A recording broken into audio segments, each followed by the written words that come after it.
programa no contiene escenas de exceso ni violencia. Para los menores se recomienda la compañía de padres o un adulto responsable.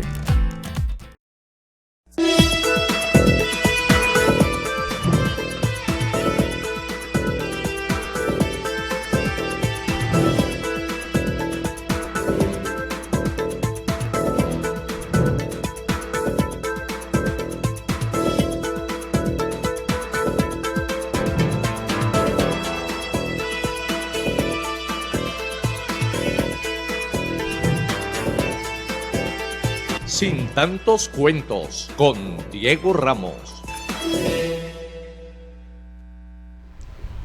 Bienvenidos una vez más a Sin tantos cuentos. La ciudad de Palmira, próxima a conmemorar 200 años de vida republicana, ha empezado a develar producciones literarias, investigaciones profundas acerca de su propia historia. Historias que han pasado por los sesgos clasistas por un lado, por metodologías de historiadores, por aquellos que consideran que la narrativa de la ficción puede ayudarnos a construir la historia, pero hoy tenemos quizás al autor más prolífico que pueda tener la ciudad de Palmira en muchos años. Mucho va de la historia de Rafa Palau, de William Mayama, de Mauricio Capelli, de el ingeniero y del agrónomo, se me escapó el nombre, bueno, ya me acordaré de mi amigo, entre otras personas que han intentado encontrar los verdaderos elementos para la construcción de la identidad palmirana. Me refería a Alberto Silva Escarpeta, casi que me escapa el nombre del agrónomo. Son los nombres en los cuales de alguna manera logramos tener como los referentes para saber de dónde venimos, cómo nos construimos y posiblemente para dónde vamos. Hoy tenemos el placer de hacer casi que el preámbulo de lanzamiento de una obra que hace parte de la producción de un ingeniero mecánico, pero que tiene una gran y amplia producción en historia, no solamente de Palmira, del Valle de Colombia, y que nos da cuenta precisamente para que recién haya llegado una obra donde nos recuerda a través de crónica un buen tiempo de la ciudad de Palmira. Johnny Delgado Madroñero, ingeniero mecánico de la Universidad del Valle, gracias por estar en Sin tantos cuentos. Bueno, gracias a ustedes por invitar y también un saludo a todos los que nos están escuchando y viendo, ¿no? Diana María Montoya Bárcenas, su invitado. Cordial saludo a todos los palmiranos que están conectados en el día de hoy. Johnny, bienvenido a la mesa. Gracias. A compartir esta gran historia que nos trae, que nos ha sorprendido pues con toda esa labor escrita que llevas. Doctor William Loaiza, usted hace parte de la memoria vivida de finales de siglo y lógicamente el cuarto de siglo que llevamos en este 21, a propósito de crónicas y memorias de Palmira 1813-2000. ¿Cuán importante es precisamente tener documentos sobre nuestra historia? Bueno, la verdad es que yo sí soy el más viejo. No es necesario que lo diga porque la gente lo saca con solo mirarme. Yo nací en el año de 1947. Yo nací en todo el apogeo de la guerra en Colombia, cuando matan a Gaitán, y viene toda esta cosa en Palmira. Nací en esta ciudad. Pero a mí sí me sorprende que un hombre tan temprana edad, porque usted es un hombre joven, le haya dado por escribir la historia de nuestra ciudad y nos haya entregado, hoy me sorprende, 3 libros, óigalo bien, 3 libros que hablan de la historia del Valle del Cauca, de la historia de Colombia y en especial la historia de Palmira desde 1813 hasta el año 2000. ¿Cómo empezó eso? Pues básicamente lo diría, es una historia bastante curiosa porque yo escribí los primeros libros para la Colombia, ¿no? Y nació porque en el año 66 mi papá me llevó a la Coliseo de Ferias a una exposición y había una fotografía del batallón Codaxi donde estaban todos los bandoleros que habían bombardeado en la región de Chinche, y a mí como niño me sorprendió eso. Digo que cuando yo sea grande voy a estudiar por qué la gente se mata. Y de ahí me nació Y hay muchas cosas que narro en el libro que vamos a publicar, de todo lo que ha sido la memoria histórica de los viajes fueron, los viejos que decimos nosotros, más la infancia y juventud de uno, y ver exactamente cómo trágicamente nuestra historia en Colombia gira en torno a la violencia. Usted hablaba de que nació cuando mataron a Gaitán, y fíjese, llevamos 70 años después y estamos en las mismas situaciones de violencia. Entonces, eso me motivó, querer saber por qué nosotros nos matamos desde niño, porque eso me horrorizó. ¿Cómo recoges tú el sacrificio de Gaitán en el año 47? Todo eso que pasó, ¿los tienes resumido en alguna parte? Sí, yo tengo libros sobre la violencia en Antioquia, se llama como El Quinto Sello, o sea, no matarás. Tengo la Ave Fénix, la violencia política en Colombia. La Ave Fénix tiene su sentido, no, nace, muere y vuelve a renacer. Ahí está relatado realmente todo lo que fue la historia política con una reseña desde la época de la independencia, es decir, todos los movimientos del tipo, de los tres tipologías de bandolerismo, político, social y revolucionario, hasta el presente. Todo está en esos libros, pero también como vallecaucano, tengo también la Liberación Vallecaucana de 1819, que la publicamos con la ayuda de el ICANN, Instituto Colombiano de Antropología e Historia, hace 4 años durante la pandemia, y tengo los de Palmira, porque de Palmira tengo 4 libros realmente. La producción mía en los últimos 12 años han sido 12 libros, de los cuales también se han ganado 2 el premio Jorge Isaacs, ¿no?, de literatura e historia. Entonces, no hay nada más agradable y vivificante que uno escribirle a la tierra donde uno nace. ¿Qué representa para Johnny Delgado Madroñero ese interés que por un lado hay que despertar, pero también que algunas personas buscan satisfacer con poder conocer en realidad qué significa, y para Johnny Delgado, qué representa en realidad la conmemoración del bicentenario de Palmira y su vida republicana? Bueno, es que el bicentenario de derecho, porque yo les decía ahora que yo puse expresamente el libro de 1813 al 2000, aunque estamos celebrando los 200 años de vida republicana en derecho, cuando Santander le da ese reconocimiento a Palmira, pero los hombres libres de Palmira, que es una palabra que quiero que todos los que nos están escuchando lo tengan siempre en la mente. Nosotros, Palmira es la tierra de los hombres libres. ¿Qué eran los hombres libres durante la colonia?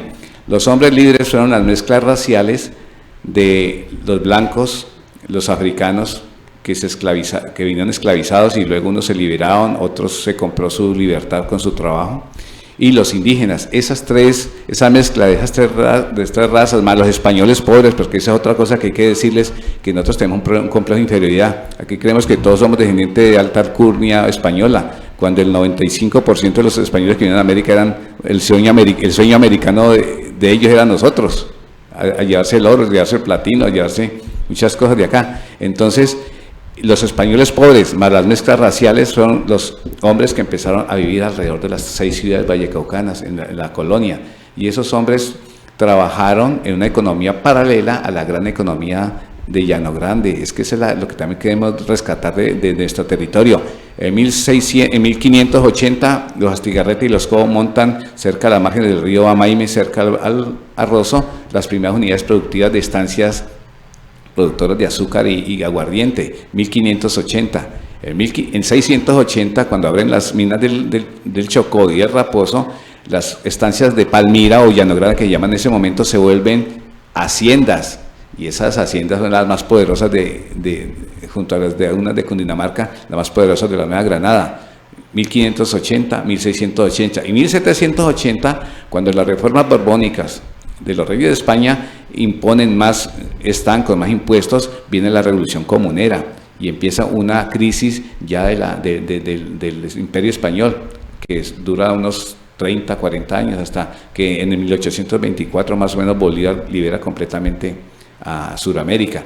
Y en 1864 Santiago Oder compra la Manuelita y la Rita a la sucesión de Jorge Isaacs, el padre del poeta que se llama Jorge Enrique Isaacs. Entonces, imagínense esos hitos históricos de Palmira, porque fue la capital agrícola de Colombia. hasta que el neoliberalismo la acabó. Entonces, eso lo invita a uno a estudiar por qué nosotros somos tan importantes y no lo sabemos. ¿Por qué Palmira es la tierra de los hombres libres? Los hombres que en el 19, 18 de 1818 se unieron al ejército maltrecho de los vallecaucanos, que estaban en varios sitios en el norte, a expulsar los españoles de aquí del territorio. Entonces esa fue la liberación vallecaucana de 1819, que la tengo también en un libro. Entonces, nosotros desconocemos la grandeza de nuestros hombres y nuestros hombres libres, nuestros hombres y mujeres, estoy hablando en el sentido real. ¿Por qué la proclama de Libertador en 1819 referencia a Palmira? Bueno, le voy a nombrar 3 cosas que cuando yo entré a la Academia de Historia vine a rebatir con documentos en mano. Eso, Bolívar no habló de Palmira, Bolívar habló del Cauca, en Pamplona, en 1819. Primer golpe que tuve contra algunos miembros de la Academia de Historia. Segundo, las heroínas nunca existieron, segundo golpe. Tercer golpe que... Pues, cuando estamos hablando de heroínas, estamos hablando justamente las 2 damas de Dorotea Castro y Josefa Costa. No existieron, ni tampoco fueron fusiladas aquí en Palmira, no fueron fusiladas. Hubo mucho maltrato desde las tropas españolas, tanto de Francisco Barletta, en julio y agosto del 16 y septiembre del 16 fue terrible. Pues ahí fue donde capturaron a José María Cabal por acá arriba, como yendo de Río Amaime hacia arriba, y lo bajaron hasta ahí, hasta Villa Lismori, que por ahí pasa el Camino Real. Ustedes ven que ahí pasa una carretera que pasa por Barrancas, sale a la curva de allí de Agua Clara, ese era el Camino Real, de ahí se lo llevaron a Popayán para fusilarlo, ¿no? Entonces, son 3 grandes hierros históricos. No fue en Guanabanal, como decía el finado Escarpeta. Él se sorprendió, una vez se sorprendió y me decía, ¿cómo así? Explíqueme, aquí están los mapas. Y yo fui allá al Guanábano, allí en Santana, ahí donde están los hombres libres de Llano Grande, Caloto, listos, y que fue que ellos mataron al último gobernador de Popayán, ¿no? Los hombres libres de aquí, de esta región, Candelaria, Palmira, Cali, fueron los que ejecutaron en 1819, el 2 de septiembre, y el 29 participaron en San Juanito, en la gran batalla de San Juanito que liberó al Valle del Cauca. ¿San Juanito es hoy Florida? No, San Juanito es en la entrada de Buga. Ok, perfecto. Ingeniero Johnny, ahorita estábamos hablando también detrás de cámara del tema de los hombres libres de Palmira. Sí. Palmira, tierra de hombres libres. Sí. Con el tema del área metropolitana que estábamos tocando, como diciendo que en este bicentenario que está celebrando Palmira, durante todo un año que vamos a estar en celebración, con un libro tan profundo como el que ha hecho usted en la investigación de lo que los palmiranos como identidad no conocemos o desconocemos, ¿ya? Y reconocer realmente que Palmira es un tesoro. Como palmiranos tenemos que tener esa identidad y no podemos perder ese título que usted acaba de mencionar de hombres libres. Mire, imagínese, desde 1849 y en el 51 que liberaron los esclavos, la abolición de la esclavitud, Palmira fue el fortín liberal de la Nueva Granada, en ese momento llamada República de Nueva Granada, ¿no? Y luego cambió a Confederación Granadina en 1854. Luego hubo 3 corrientes liberales en Palmira, que fue la corriente de los radicales, la liberal de mosquerista o caucana y la de los independientes. En 1910, cuando se creó el departamento del Valle del Cauca, Palmira tenía más habitantes que Cali. Las haciendas de Llano Grande durante la colonia fueron las que produjeron el desarrollo económico del Valle del Cauca geográfico.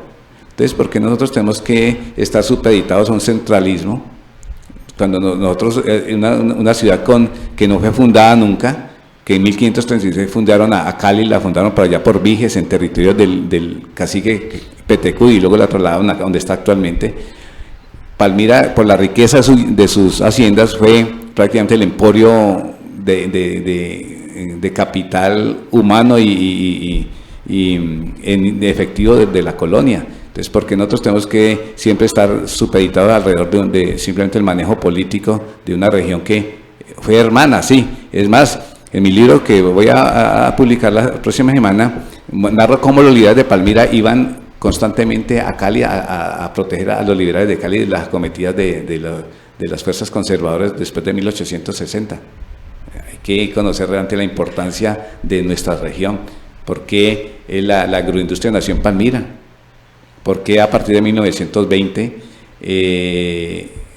viene tanto en Antioquia fue la cuestión textil, aquí en el Valle del Cauca empezó, y el Cali, y en Palmira empezó la industria metalmecánica poco a poco a creerse, porque la misión Chardón de 1928 impulsó el cultivo de la caña de azúcar, y a partir de 1930 fue el auge azucarero, y vinieron todas las empresas metalmecánicas, y luego vinieron multinacionales como Collins y todo es una serie de causas y efectos que hacen que Palmira en 1949 fue nombrada sede de la tercera reunión mundial de la FAO. Todo eso la gente lo desconoce. Porque los japoneses llegaron aquí en 1941, aunque ellos habían llegado en 1935 al norte del Cauca. Al norte del Cauca, ¿no? Sí.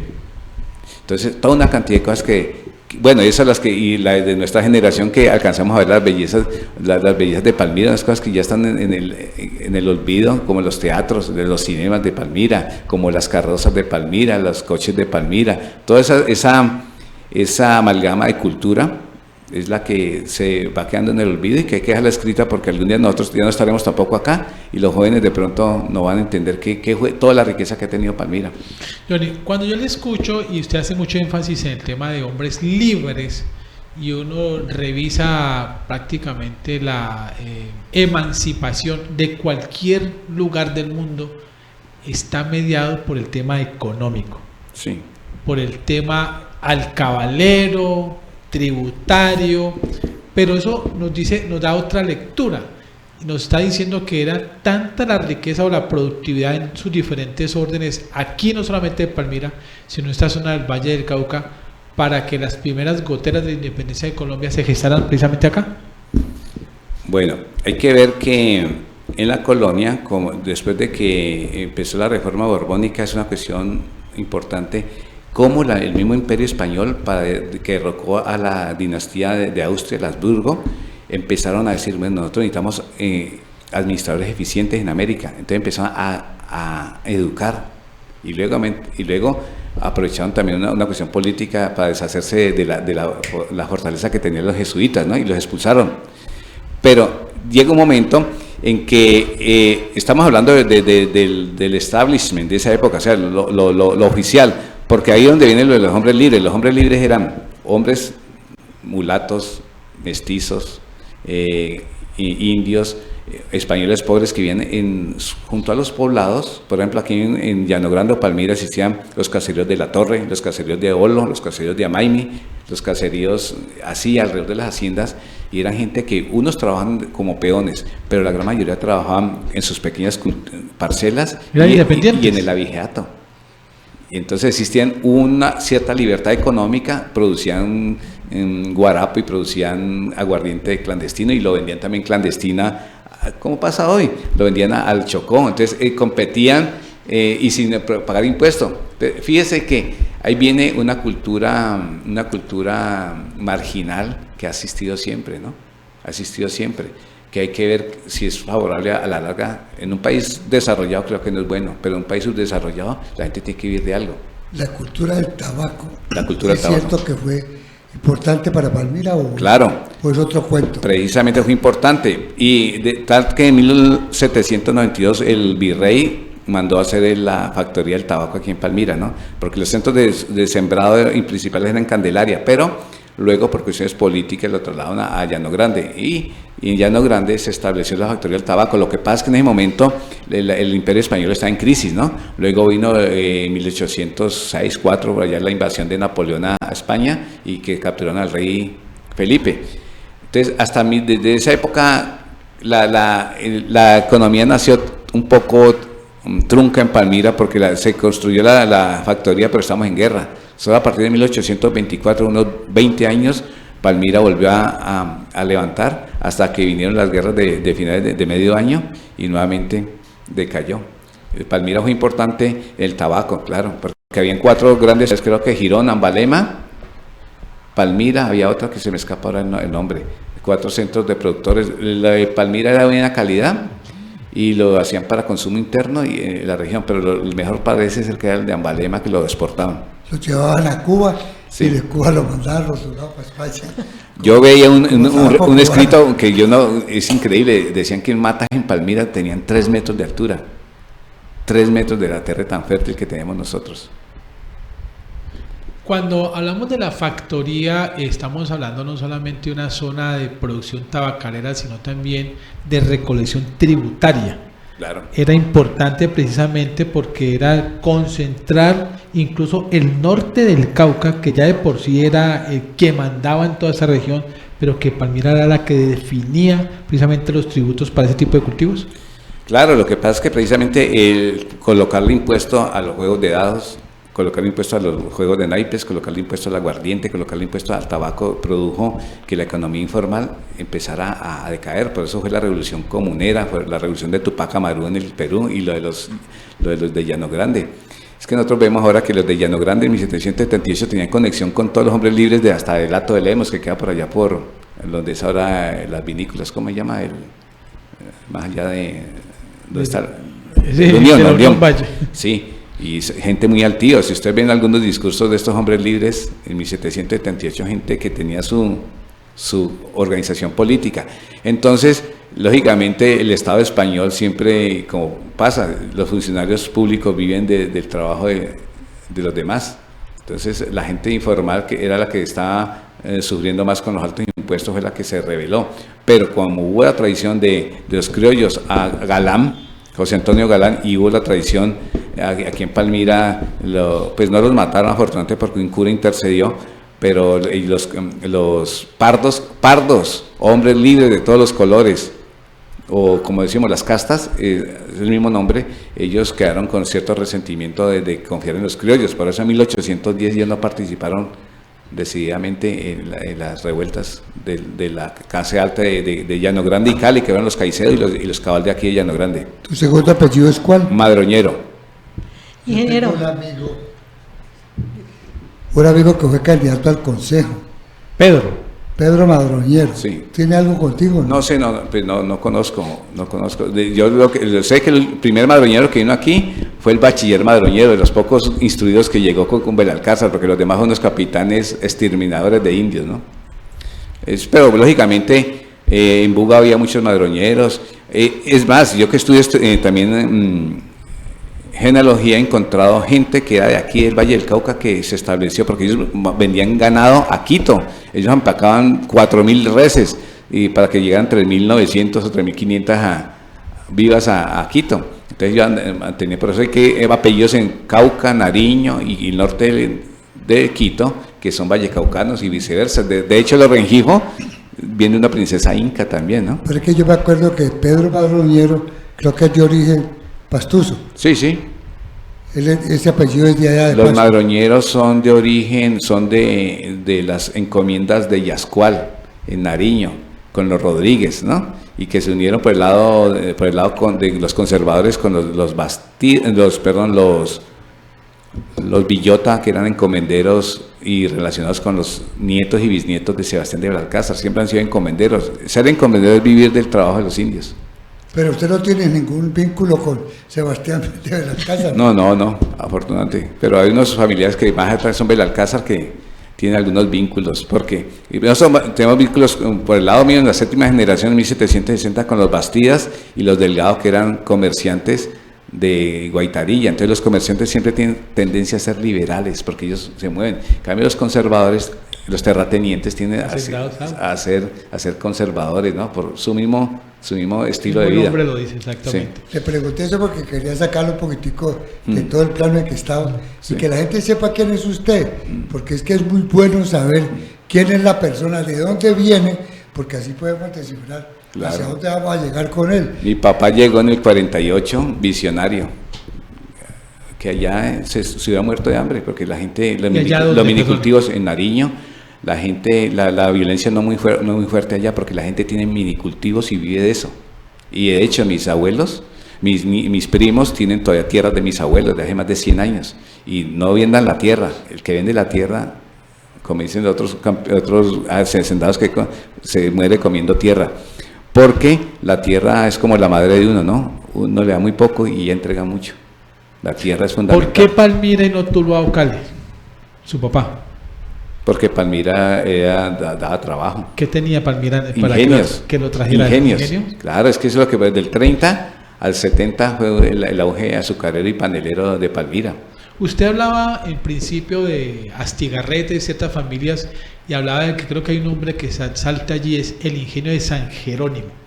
Esa es la simiente de toda la producción azucarera del Valle del Cauca. La región se llama San Jerónimo de los Ingenios, que es la parte de La Torre, La Sequia y Rosso, porque habían tres ingenios pequeños, ¿no? No estamos hablando de fábricas grandes, eran ingenios rudimentarios con trapiche que saqueaban panes de azúcar, que es un azúcar de color marrón y en forma de pan, así como el cerro ese de pan de azúcar de Brasil. Ellos tenían dos en el lado de Rosso y uno al lado derecho en la parte de Cerrito. Ahí tenían los 3 ingenios, los 2 hermanos Cobo y Astigarreta. Y luego ellos se fueron juntando con los Velázquez y Rengifo de Uga. Entonces ya empezaron a comprar tierras aquí en la región más central de Palmira, ¿no? Por eso en los mapas que yo publico, que hago los mapas yo personalmente, trato para que la gente se vaya dando idea de cómo se fue formando esos grandes latifundios que permitieron que en 1680 se convirtieran en haciendas dedicadas a ganado y productos de pan coger. Yo voy a aprovechar que se está por la torre de esa zona. Yo siempre Sí. tengo una curiosidad. ¿Es cierto que Palmira tuvo asentamiento de cimarrones, palenqueros de los negros libertos aquí en la ciudad de Palmira? Y que es precisamente quienes le generan esta raza que hoy vive en Rosso, La Torre y cercanos. Que yo tenga documentos, no sé. Si alguien, como yo lo reté en mi libro Palmira Antica, reto públicamente a que me muestren el acta de función, de fusilamiento y de nacimiento de las heroínas de Palmira. Eso, que me muestren los documentos. Por ahí figuran, otra cosa, hay una señora Condomil, que la ponen allí, que vivió 120 años, que liberó más esclavos que José Hilario López, y nombran eso, y a mí que me nombren fuentes, pero como una mujer que vivió más de 120 años, que vino del África, que vivió aquí en Palmira, que liberó tantos y nadie se dio cuenta. Uno no puede no puede ser tan ingenuo para creer en mentiras. Un run, ¿no? Que yo siempre lo he expresado aquí como cierto, y es que Palmira tuvo un ejército de mujeres. ¿Eso tampoco es cierto? Eso tampoco es cierto. Que mujeres acompañaban a las tropas siempre en todo. Pues cuando hablo de hombres libres, estoy hablando de hombres y mujeres libres. Las mujeres palmiranas o llaneograndinas eran expertas en hacer guarapo, y había unas señoras doñas, porque era un título nobiliario que les daban doñas porque tenían dinero. Poderosos caballeros don dinero, ¿no? Entonces, en la época de la independencia, claro, iban mujeres que llevaban a hacer la logística, ¿no? Hay también la heroínas allá en Buga, pero eso es problema ya de los bugueños que tienen que defender eso, pero yo no creo sino en documentos, ¿no? Pero es que la historia ha demostrado en México, por ejemplo, cuando Zapata, las mujeres iban pegadas de la cola de los caballos de sus esposos y era la ayuda idónea, claro, sí, para la guerra, sí. y ayudaban Pero no hay que decir, como dicen, que son las que salieron al frente de eso, y lógicamente una sociedad un poco bastante patriarcal no les iban a dejar pelear así tan fácilmente. Primero porque era una notable ventaja al enemigo, ¿no? Poner unas mujeres que físicamente no tienen de pronto la fortaleza para unas guerras violentas, que eran a pura lanza y machete, sí, hasta el siglo XX, hasta la batalla de los 1000 días. Pero no existe nada más peligroso que una mujer con un machete. Sí, pero igualmente, ojo, porque lo más temible de las guerras en Colombia eran los macheteros de Palmira. Los hombres libres, hombres muy hay un batallón arrojados, sí, de contraguerrilla que se llaman Macheteros del Cauca, ¿no? Sí, claro. Son precisamente muy famosos. Vamos a un corte a comerciales y ya regresamos con otros de los libros de este autor palmirano, Johnny del Lado Madroñero, a propósito no solamente de la historia de Palmira, de una época bien dura, pero que ha dado prácticamente a la transformación de nuestro país, la violencia. Ya regresamos.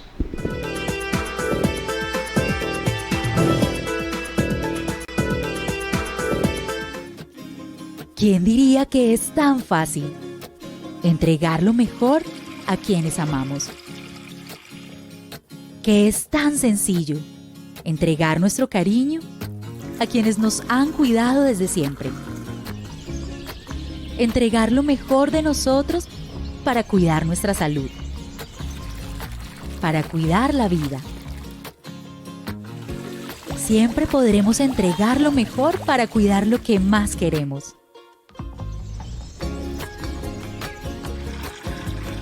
Entregamos lo mejor en cada gota. Acuaoccidente. Funeraria Palomino. Ofrecemos servicios exequiales y de velación en nuestras 3 salas climatizadas. Contáctenos a nuestras nuevas líneas de atención 285-9520 y al 317-784-4669 vía celular y WhatsApp. Funeraria Palomino.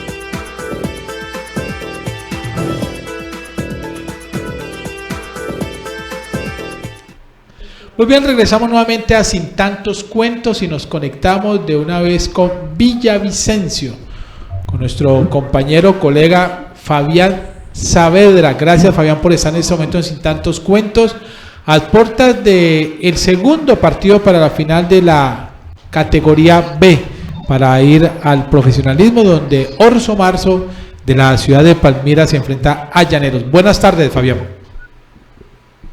Buenas tardes, Diego. Buenas tardes. ¿Me escuchan bien? ¿Me escuchan? Sí, perfectamente. Listo. Muy buenas tardes, Diego, a William y a todos los invitados de la mesa de Sin Tantos Cuentos hoy.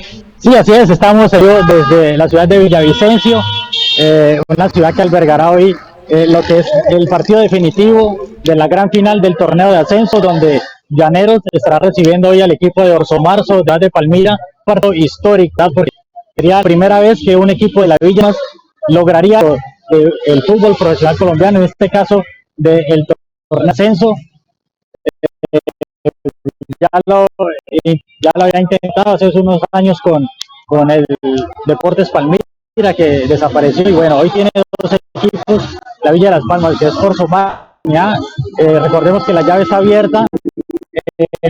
Palmira, el partido quedó 0-0 y hoy será un partido clave en este hermoso estadio llamado Bello Horizonte. El estadio, sí señor, el estadio Bello Horizonte, ubicado en la zona oriental de la capital del departamento del Meta. Fabián, ¿cuál es hoy, en caso de mantenerse el empate, cuál debe ser la mecánica? ¿Alargue, tiempo prolongado o penalti de una vez?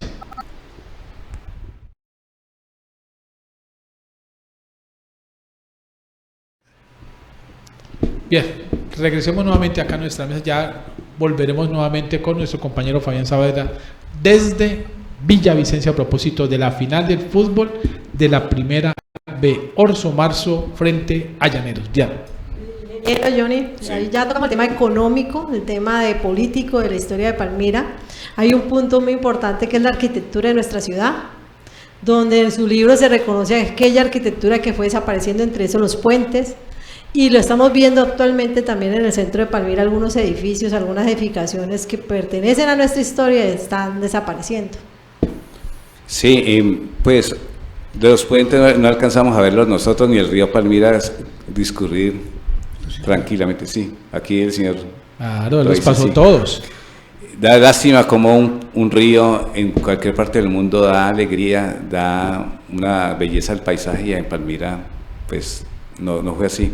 Parece ser que el mal olor pues lógicamente no tenía una infraestructura adecuada a la ciudad para esa época, porque es imperioso conocer que entre 1910 y 1940 la sociedad Palmira y los gobiernos trataron de impulsar toda la infraestructura necesaria para una ciudad. Pero también se construyó la Plaza de Toros junto al río Palmira, y parece ser que eso fastidiaba mucho a la élite palmirana, ¿no? Porque yo no encuentro razones por el cual un trabajo ingente de tapar semejante cauce tan largo, que son unos kilómetro y medio y tan ancho, con tierra que acaban dicen unos que el bosque municipal de los lagos, y otros de algunas haciendas que negociaron, pues porque siempre el dinero circula en ese ambiente. Pero da pesar. Algunos me han dicho que el puente el más bonito, el que regaló Manuelita en 1910, está tapado, o sea, no lo demolieron, sino que si algún día se destapa está allí. Allí están los puentes. Sí, algunos, porque unos que eran de madera creo se pudrieron o los demolieron. Pero no solamente eso, sino que la arquitectura republicana, yo lo decía y lo digo en el libro, ¿no? Los bárbaros del Estado Islámico destruyeron a Palmira, las ruinas de Palmira en Tadmor, en Siria, hace unos 10 años, ¿no? Los bárbaros de Palmira están acabando con Palmira también. Entonces, por ejemplo, el edificio Cabal que demolió el año pasado,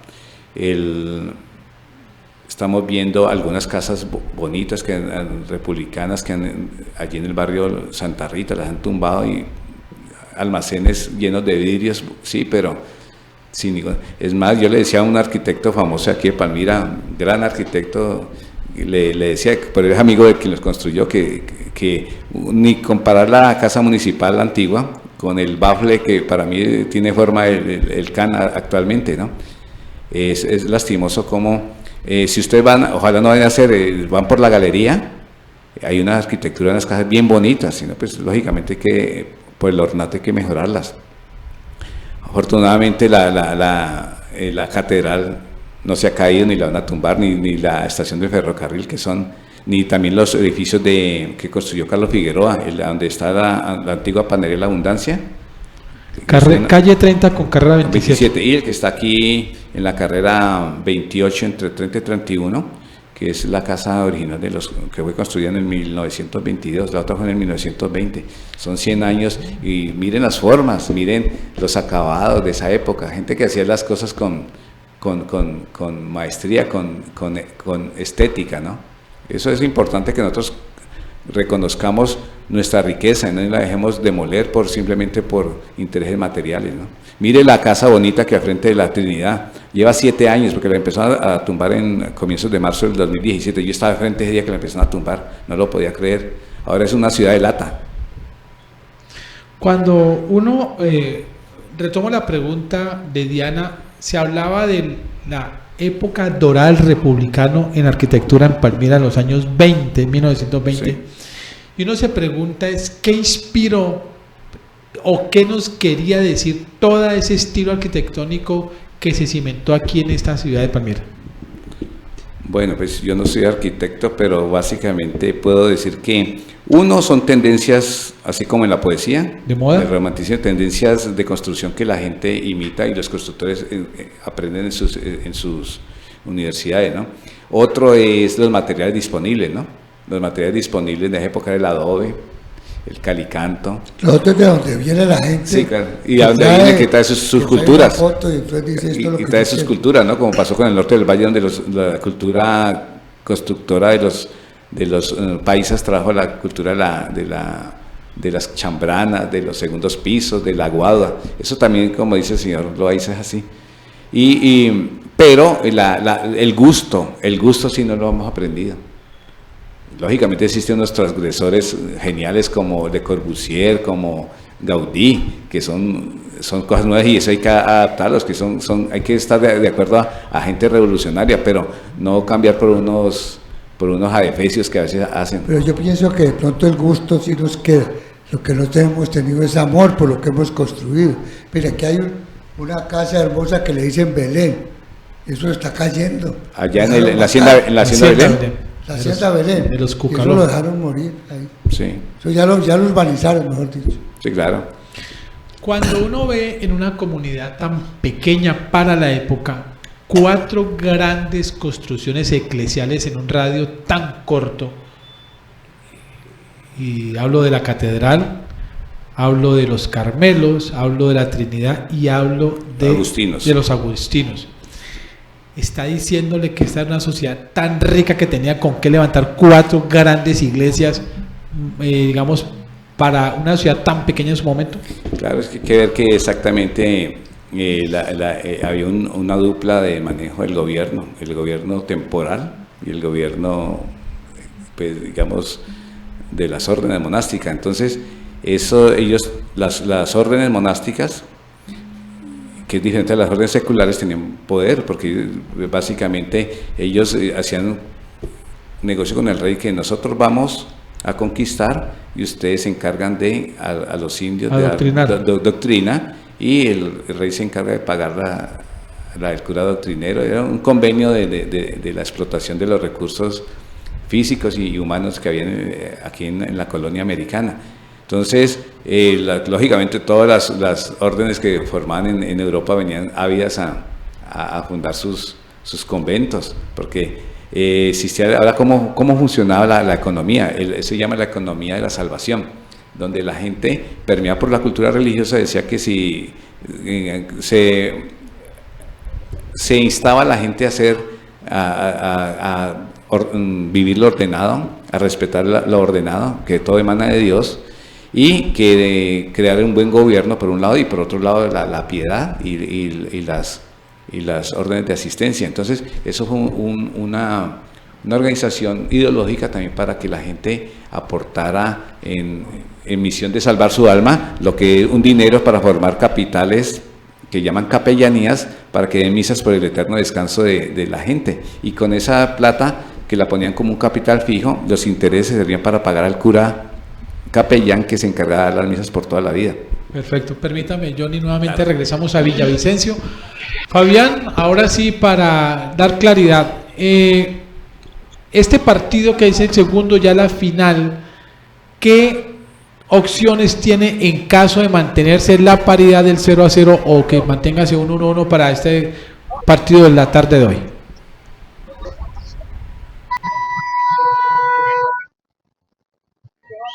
Sí, Diego, en caso de empate, pues iremos directamente desde el punto penal, se definirá el campeón. Es también de aclarar que el que gane hoy, el que quede campeón, no quiere decir que ya ha ganado directo el ascenso a la primera división, porque a fin de año va a haber otro campeón y habrá como una superfinal, por decirlo así, donde ya el ganador de esa final sí ascenderá directamente, y el que pierda se enfrentará al otro equipo que haya hecho más puntos durante el año. Es decir, que el que gane hoy, quede campeón, no asciende directamente hoy, pero sí tiene unas grandes oportunidades de ascender a la primera división para el año entrante, Diego. Pues yo creo que es importantísima esa claridad, Fabián. Fabián, muchísimas gracias por este cubrimiento desde Villavicencio, y estaremos seguramente prestos para lo que es el partido y algún reporte de su parte para el día de mañana. Así es, Diego, muchas gracias. Muy bien, regresamos nuevamente aquí a nuestra mesa de trabajo. Doctor Loaiza. Yo he sido un amigo de los recuerdos, ¿no? Más que todo. Sí. Que no soy historiador ni mucho menos. Pero he sido muy amigo de los recuerdos de la ciudad. Yo tengo presente, yo estaba muy muchacho. Pero después, con el tiempo, cuando mataron a Gaitán, se desató una violencia liberal contra los conservadores, y entre esa, en Buenaventura, mataron al presidente del directorio conservador, que terminó siendo el padre de Víctor Lerma, Nemesio, ¿sí? El cantante, sí, lo mataron en Buenaventura, y él no entendía por qué, porque él también era un niño en ese momento. Yo ya estaba grande cuando él me cuenta la historia. Yo dije, no, yo no puedo creer eso, yo me voy por Buenaventura.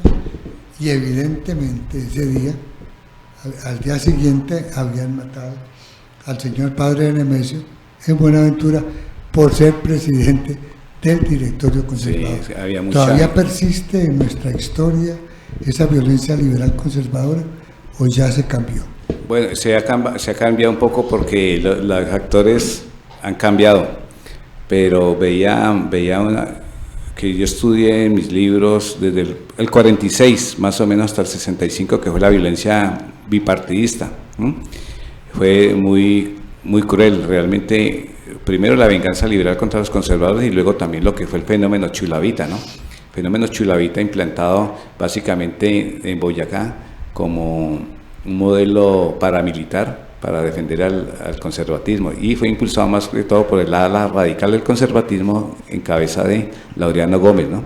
Porque luego se vio la división entre la línea de Mariano Ospina Pérez y la línea de Laureano Gómez, ¿no? Ese es un tema bastante complejo que darían para muchos programas, que también lo podemos tocar aquí. ¿Qué significa chulavita? ¿De dónde viene esa palabra? Es una vereda de Boyacá, de Boavita, es una vereda del municipio de Boavita, Boyacá, donde queda un reducto conservador muy famoso por ser los lanceros de la guerra de los 1000 días que defendieron a Boyacá, ¿no?, contra los liberales de Uribe. Entonces eran famosos, y una vereda donde los conservadores eran demasiado cerriles, demasiado fanáticos.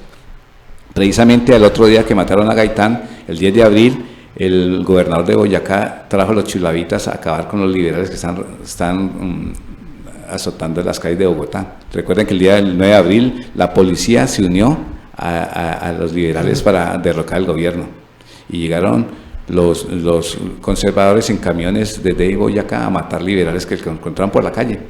Eso es parte del Bogotazo. En su visión de historiador, ¿qué significó para esa época la expresión de Darío Chandia, el poder para qué?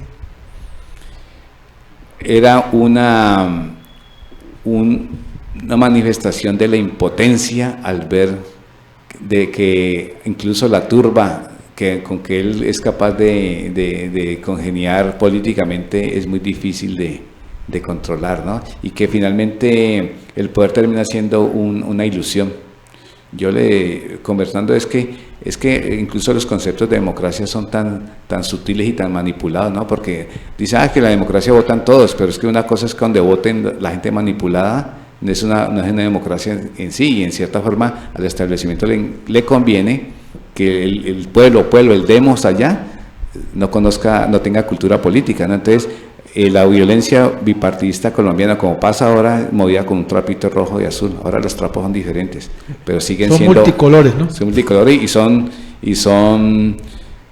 si no, miren los departamentos, miren lo que es Antioquia, ¿no? Y miren lo que es el Valle del Cauca, completamente diferentes. Diego, pero yo no puedo dejar de preguntarle, usted ha tenido la oportunidad de recorrer por más de 200 años la historia política de Colombia, las guerras y todas las cosas. ¿Usted sí cree que es posible la paz total? No, es una utopía.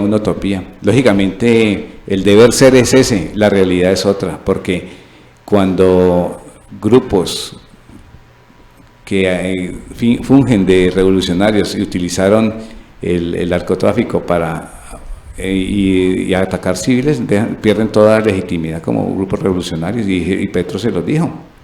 Entonces, y mire el fenómeno paramilitar, como no solo ahora, sino desde los años 50, los grupos paramilitares fueron utilizados por el Estado para acabar con sus contrarios políticos, y luego que son desechables, luego que los utilizan, luego se encargan de matarlos. Así pasó con los chulavitas, con los detectives del SIC en 1950-53, cómo los acabaron luego del gobierno de Rojas Pinilla, y luego como en el 60, en la segunda violencia, los acabaron también a los mismos liberales que luego manipuló tanto el Partido Liberal con el MRL.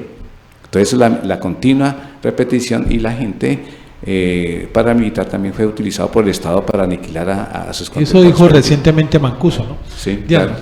Bueno, pues el libro tuyo que estamos en este momento hablando del tema del Bicentenario, muy completo, que permite a los palmiranos conocer esa historia, en especial a la juventud, a los niños, que en los colegios se ha perdido ese valor de hablar de la historia de Palmira, de dónde vienen. Creo que de lo que parte mía, que estoy en el sector público, no conocí la historia de Palmira, prácticamente lindo, que le decían a una aprenda a ser lindo. Esto es una herramienta muy grande que nos dejas tú como historiador, una herramienta que se requiere utilizar también en la parte pedagógica de los colegios, para generar esa identidad de esa juventud que viene en camino de lo que somos nosotros como palmiranos, de que realmente sí hay un valor. Hay algo que en algún momento lo mencionamos, que fueron los líderes políticos, que no podemos hablar que esas historias políticas anteriores son similares o medio parecidas a lo que tenemos en la actualidad. Políticos que se enajenan realmente de la identidad de la ciudad, de que de pronto un área metropolitana, esperamos nosotros como ciudadanos, aquellos que se coloquen la camisa y peleen por lo que es el reconocimiento de nosotros como Palmira, y que no terminen haciendo lo que tú acabas de contar de la historia, haciendo un buen negocio de lo que puede ser la ciudad. Hay una cosa que es necesario recalcar. Fíjese que la clase política palmirana, hasta 1970 más o menos, incluso un poco más, ya sea liberales o conservadores, fueron gente que tenían diferencias ideológicas, pero eran gente más honesta. Uno ve el civismo. Lógicamente lo único que le tengo que criticar fue haber tapado el río Palmira, pero uno ve liberales y conservadores, esos líderes lucharon mucho por crear la infraestructura palmirana, pero lo de 1991 es un canto de sirena. Dieron poder al pueblo de representatividad y de eso, pero ha sido para donde la corrupción, que yo le llamo el neobandolerismo, algún día tendré que escribir el neobandolerismo, no es ni bandolerismo político, ni bandolerismo social, porque no ayudan a nadie, no es como los Robin Hood, y menos bandolerismo revolucionario, con las tres tipologías que hablaba Hobsbawm. Es un bandolerismo, neobandolerismo de cuello blanco, encargado de crear mafias en todos los ramos del Estado, hasta la justicia ya la permearon para robarse todos los de eso. Entonces, yo sí espero que hice las cápsulas, las jóvenes en los colegios y en las universidades aprendan realmente a tener concepto de lo que ha sido Palmira. Palmira es una tierra muy rica en historia, que está tratado de condensar. Imagínense, tengo 3 libros y todavía no alcanzo uno. Bueno, vamos a hacer una pequeña reseña rápidamente de cada uno de los libros. Sí, bueno, empecemos con este, que es Palmira Antica, que de hecho es digamos que esta palabra italiana y latina. Exactamente, y latina, que es prácticamente una palabra casi que en desuso, ¿no? Sí.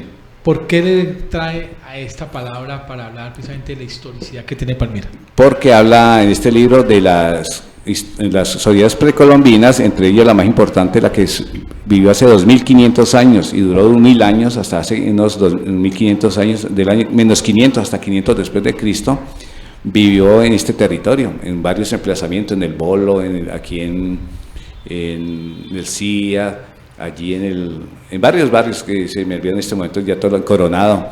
Ella es una sociedad cacical muy importante, una de las más importantes en su calidad de orfebre y de cerámica, y que pues afortunadamente se conservan en algunos museos, pero no solamente en los museos, sino en los libros que escriben nuestros arqueólogos, ¿no? Sobre todo aquí en Palmira tenemos a Sonia Blanco, y luego viene este libro habla sobre ello, y habla del periodo republicano de Palmira desde 1813 a 1830. De ahí es el límite temporal de este libro.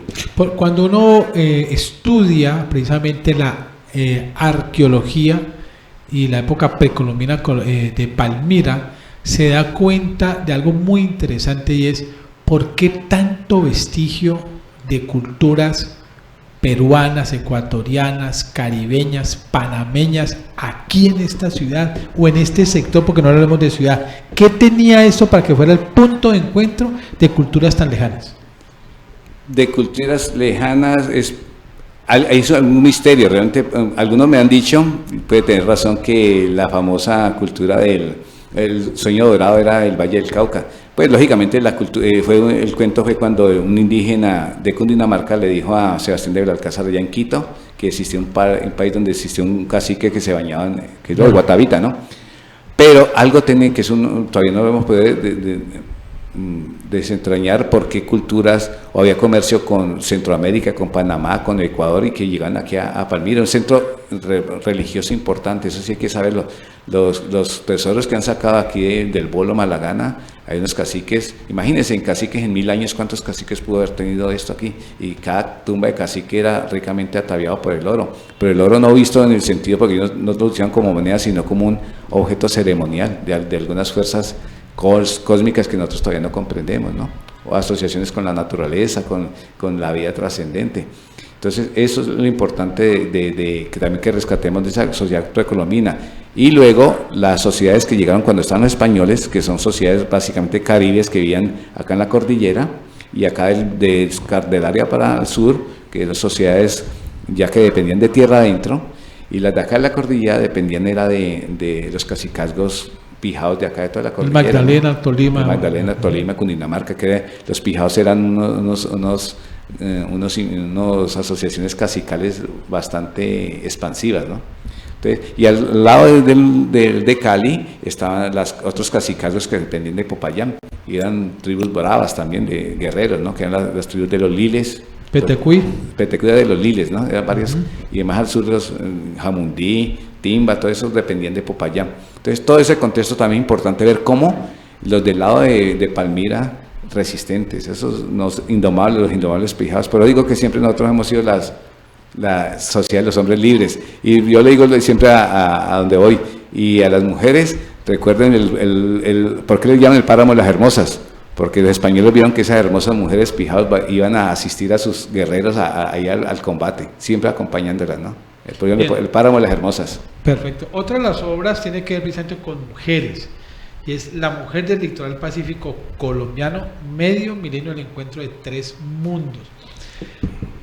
Cuando se revisa toda la cosmogonía del litoral, no solamente vallecaucano, sino colombiano, da cuenta uno de que es casi que un reflejo paralelo de la costa occidental africana.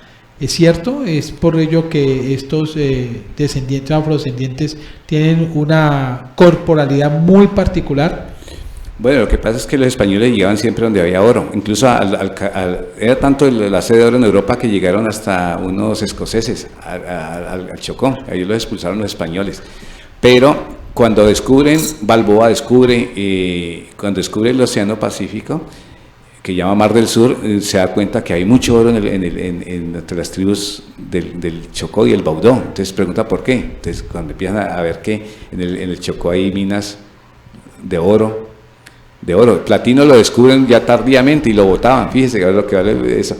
Pero el Atrato era una vía, un río tan grande que la incursión pues físicamente era fácil, pero realmente no era tan fácil porque las tribus de los indígenas de allá fue muy agresiva. Entonces empezaron a conquistar el Chocó desde la región andina, pero fundaron a Anserma, fundaron a Toro, fundaron a San Hugo, José del Palmar. Sí, para pasarse hacia el Chocó. Imagínense, desde 1536 hasta 1680 fue tratar de avanzar militarmente para someter a los indígenas de aquí de Agua, de Buenaventura.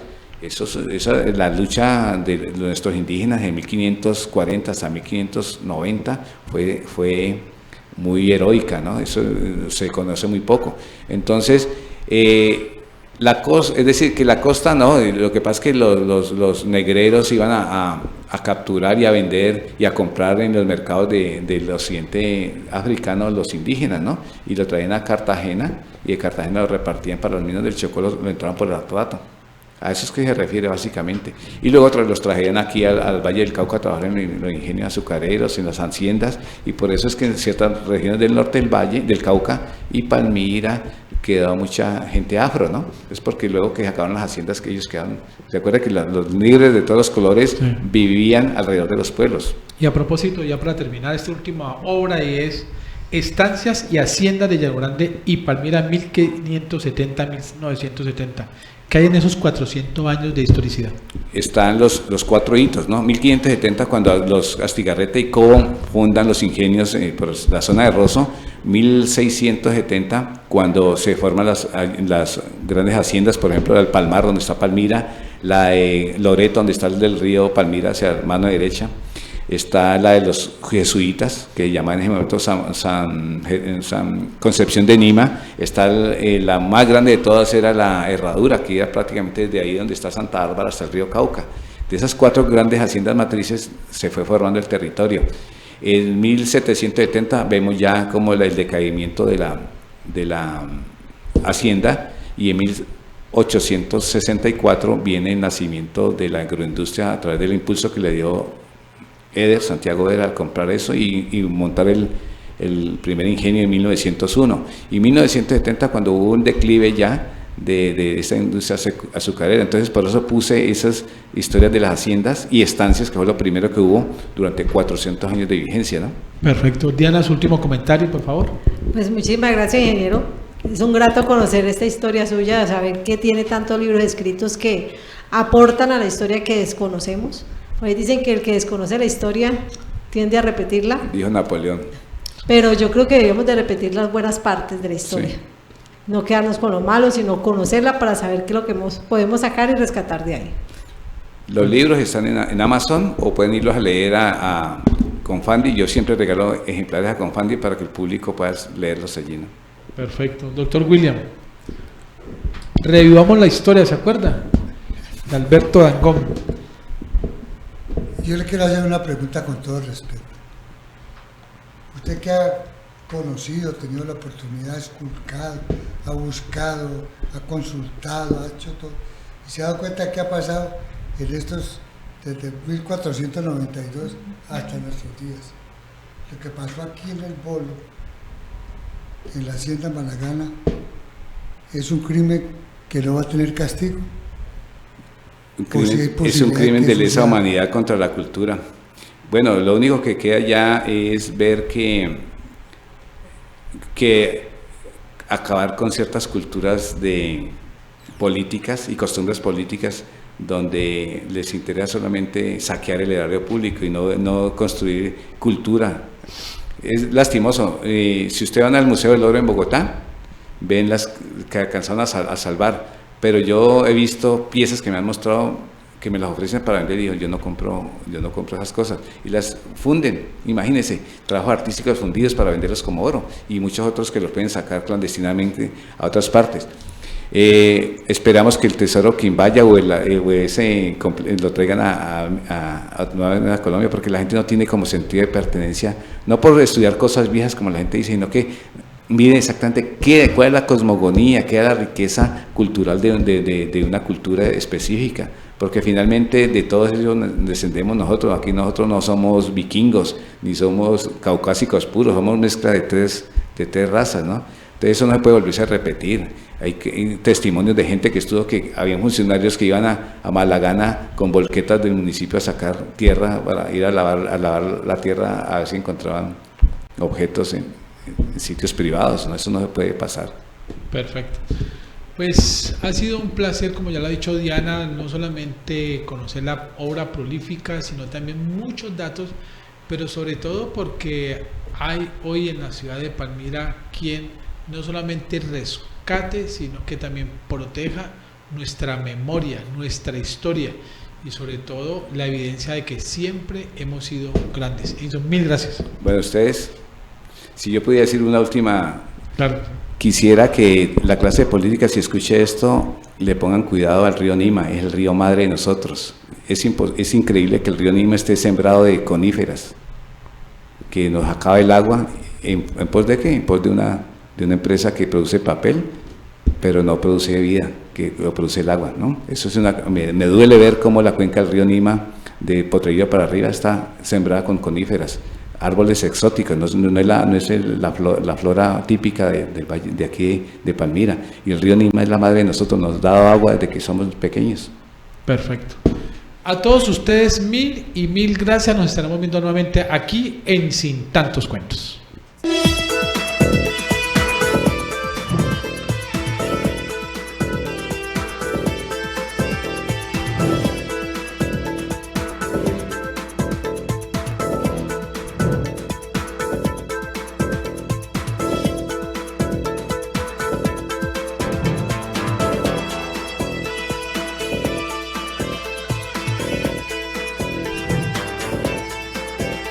Sin Tantos Cuentos con Diego Ramos.